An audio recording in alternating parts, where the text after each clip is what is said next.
Muito bem, vamos agora para o capítulo 2 de Gálatas, um assunto interessante. O apóstolo Paulo fala que ele foi muito obediente, né, à revelação que foi dada a ele para pregar entre os gentios. Ele fala de Tito, né? Tito, para evitar problemas, ele teve que ser constrangido, teve que, né, ser circuncidado. O apóstolo Paulo que incentivou ele a circuncidar para evitar aquela perturbação, né? Às vezes é melhor você fazer uma coisa que não é pecado, né? Mas o apóstolo Paulo deu outras orientações, né? Como é isso aqui? Não tem problema nenhum. Não tem de outros deuses, mas para evitar problema, evite, né? Fazer o outro pecar. Mas, poxa, para evitar problema, essa perseguição, eu vou circuncidar, tá bom? Mas o Tito aí, que ele sendo grego, né? Parentes ali misturados, então ele acabou fazendo isso para evitar perturbações da pregação do evangelho. Mas é necessário se circuncidar? Essa é a pergunta que deve ser feita, né? Falsos irmãos entre nós, né? Eles espreitam nossa liberdade para sermos escravos, né? Eu pergunto qual é o evangelho que vocês estão pregando, né? O evangelho da circuncisão ou da incircuncisão?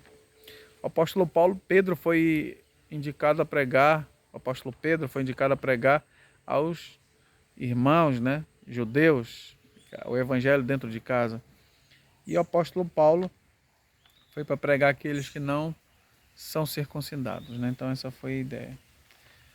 Paulo, né, repreendeu Pedro, né, e os outros que estavam vivendo, porque veja bem, imagina só, o apóstolo Paulo chega no ambiente ali, né, e eu começo a observar que o pessoal do Tiago, do Cefas e outras pessoas religiosas estavam ensinando, né, para os outros a viverem como judeus, mas eles só pregavam isso, de certa forma, para evitar aquelas perseguições, né?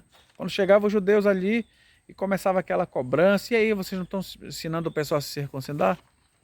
E imagino, para evitar problema, o apóstolo Pedro ensinava essas pessoas ali.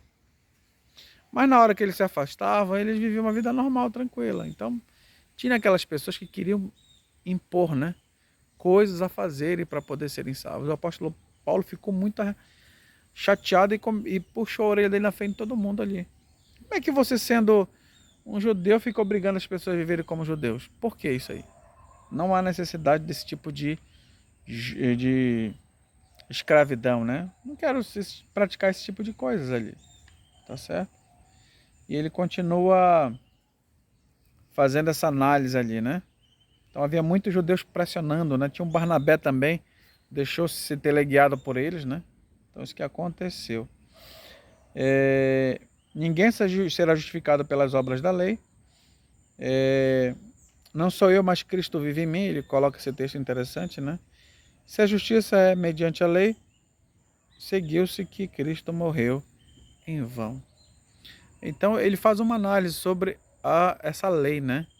Essa lei que consistia em praticar atos, né, que diferenciasse ele de uma pessoa judeu de uma pessoa gentil. Então o que que diferencia a pessoa na carne? Isso fazia a pessoa se gloriar, né? Porque eu sou judeu, porque eu sou da origem de Abraão, eu faço isso, aquele outro, e você não é judeu, né? A menos que você circuncide, você pode ser, pela graça, né, do Deus, ser considerado um judeu, etc. Então essas obras, né, essa questão de aparência. Então é isso que o apóstolo Paulo deixou muito claro, né?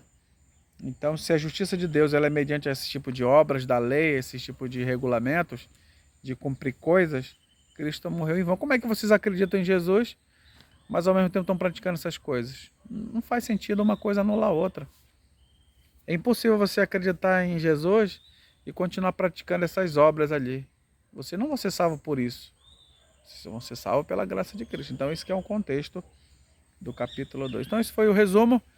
Espero continuar, né? Isso vai evoluindo o conteúdo para a gente entender o objetivo principal da carta, tá bom? Muito obrigado. Esse é o capítulo 2. Que Deus nos abençoe e nos guarde, não só hoje, mas para sempre.